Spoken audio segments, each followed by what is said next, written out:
Hello students, आशा करती हूँ कि आप सारे लोग बहुत अच्छे होंगे और सारे ही अपने घरों में एकदम से सुरक्षित होंगे। Welcome to my YouTube channel Kiran Aadi Shiksha, जहाँ पर आज हम स्टडी करने वाले हैं एनसीईआरटी क्लास 10th का चैप्टर 10 जिसका नाम है सर्कल्स। ठीक है, इससे पहले कि मैं इसको शुरू करूँ मैं आपको थोड़ी बातें बताना चाहती हूँ।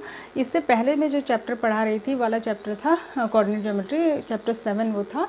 तो उसकी दो एक्सरसाइजेज हमने 7.1 और 7.2 कंप्लीट कर दी थी। उसमें एक और एक्सरसाइज है 7.3 जो कि एरिया ऑफ ट्राइंगल से रिलेटेड है।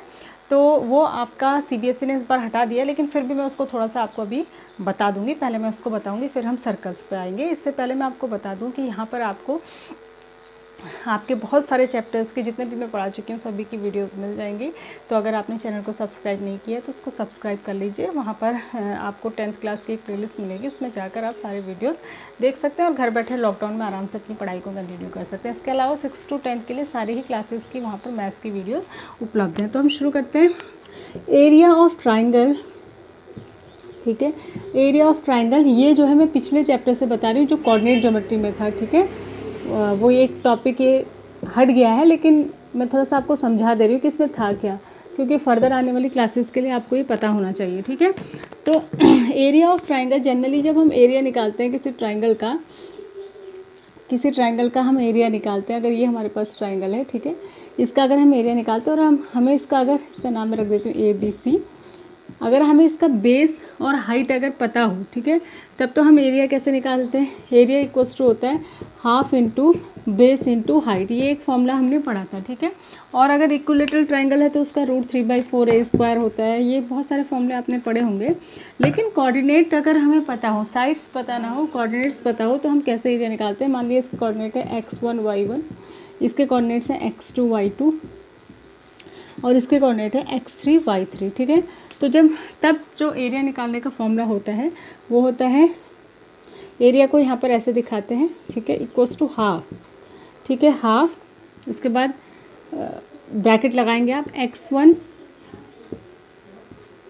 y2 minus y3 plus x2 y3 minus y1 plus x3 y1 minus y2।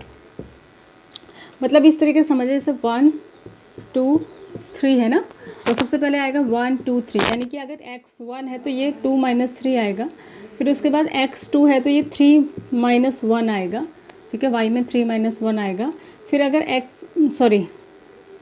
x2 है तो 3 - 1 आएगा, और x3 है तो 1 - 2 आएगा। तो इस तरीके से सर्कुलर ये चलेगा। ये फॉर्मूला बिल्कुल याद रखना है।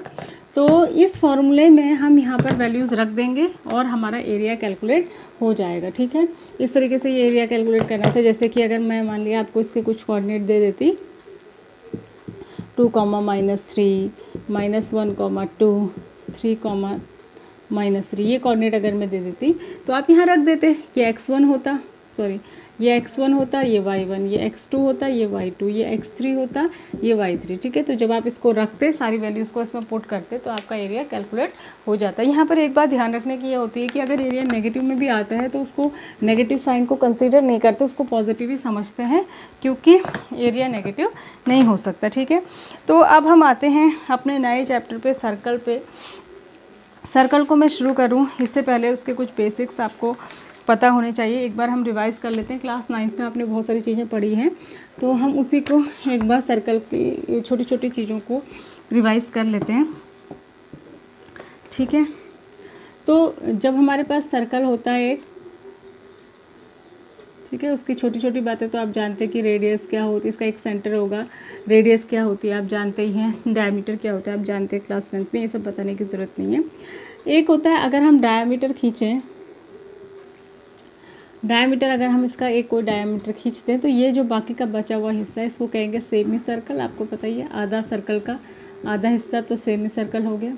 ठीक है, और अगर आधा नहीं है कहीं पर से भी कोई छोटा सा पार्ट हम ले लेते हैं, मान लीजिए ये है AB, मतलब सर्कल के ये सर्कमफ्रेंस है, पूरा जो बाउंड्री है इसको कहते हैं सर्कमफ्रेंस। आपको सबको पता ही है। ठीक है, 10th क्लास में इतना आप जानते हैं। ये अगर इसका कोई हिस्सा ले लेंगे तो इसको कहेंगे आर्क। क्या कहेंगे इसको? आर कहेंगे। ठीक है, तो ये थी। और एक चीज़ और होती है, अगर हम इसको आर्क कहेंगे तो ये हो जाएगा माइनर आर्क, ठीक है। और जो बाकी का बचेगा, बाकी का बड़ा हिस्सा बचेगा, उसको कहेंगे मेजर आर्क, ठीक है। माइनर आर्क और मेजर आर्क। इसके अलावा क्या होता था, और भी एक दो चीज़ें होती थी, मैं बता देती हूँ आपको।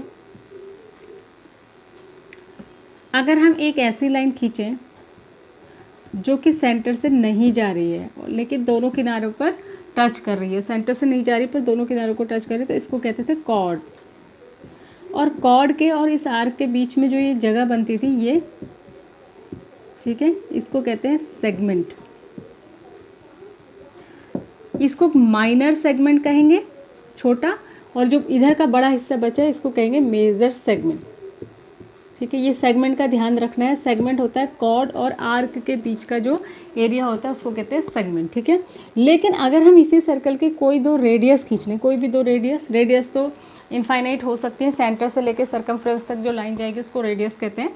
तो ये जो रेडियस, दो रेडियस और आर्क के बीच में जो जगह होती है इसको कहते हैं सेक्टर। तो ये हो जाएगा माइनर सेक्टर, और जो इधर का पूरा बचेगा बड़ा हिस्सा वो हो जाएगा मेजर सेक्टर।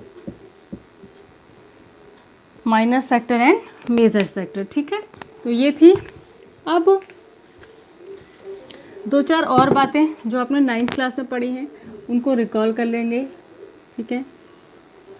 ये एक जनरल क्लास में ले रही हूँ जिसमें कि छोटी छोटी बातें हम, अगर कोई कॉर्ड सेंटर पे कोई एंगल बनाती है, ठीक है, और वही कॉर्ड सर्कमफ्रेंस पे भी कोई एंगल बनाती है, मान लिया ये एंगल है 1 और ये एंगल है 2, तो ये एंगल जो होता है इसका डबल होता है, ठीक है। यानी कि एंगल 1 जो होता है वो एंगल 2 का 2 ऑफ एंगल 2, ठीक, एंगल 2 का डबल होता है। एंगल 1 एंगल 2 का डबल होता है, या ये भी कह सकते हैं कि एंगल 2 एंगल 1 का हाफ होता है, ठीक है। ये छोटा होता है, हाफ होता है इसका, या ये भी कह सकते हैं ये डबल होता है इसका, ठीक है। ये एक आपने पढ़ी होगी थ्योरम। और एक और थ्योरम थी 9th क्लास में शायद, कि अगर एक ही कॉर्ड दो एंगल बनाती है सर्कमफ्रेंस पे, ठीक है, ये ए बी है, इसी कॉर्ड से ये भी बन रहा है, इसी कॉर्ड से ये भी बन रहा है, तो ये दोनों एंगल इक्वल होते हैं, एंगल 1 इक्वल्स टू एंगल 2, ठीक है। और एक और आपने पढ़ा था कि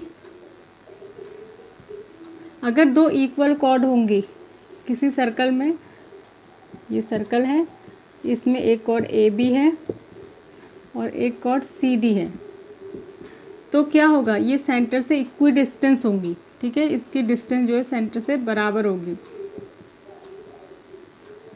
ठीक है। यानी कि जो ओ पी होगा वही ओ क्यू होगा। Equal chords are equidistant from the centre of a circle. अगर दो इक्वल कॉर्ड हैं तो वो सेंटर से बराबर दूरी पर होती हैं, या इसका उल्टा भी ट्रू होता है, अगर दो कॉर्ड इक्वी डिस्टेंस है सेंटर से तो उन कॉर्ड्स की लंबाई भी इक्वल होती है, ठीक है। अगर ये इक्वी डिस्टेंस ऐसा है तो A B equals to C D होगा, और अगर ऐसा है तो O P equals to O Q होगा। तो दोनों स्टेटमेंट ट्रू होते हैं। और दूसरा, इक्वल कॉर्ड्स जो है सेंटर पे इक्वल एंगल बनाती हैं, ठीक है। अगर ये एंगल 1 है, ये 2 है, और ये कॉर्ड्स इक्वल हैं, ऐसा गिवन है, तो वो हमेशा क्या होगा, इक्वल एंगल ही बनाएंगी। एक और आपको ध्यान रखना है कि जो डायमीटर होता है,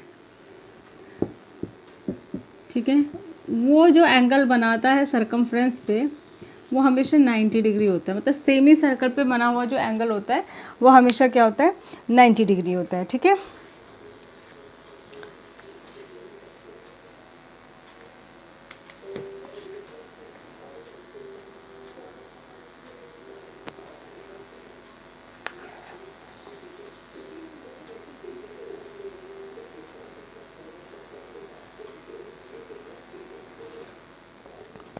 ठीक है। और एक था आपका, अगर सर्कल के अंदर कोई क्वाड्रिलेटरल बना हो इस तरीके से कि उसके चारों कोने सर्कल को टच कर रहे हैं, तो इसका नाम होता है साइक्लिक क्वाड्रिलेटरल।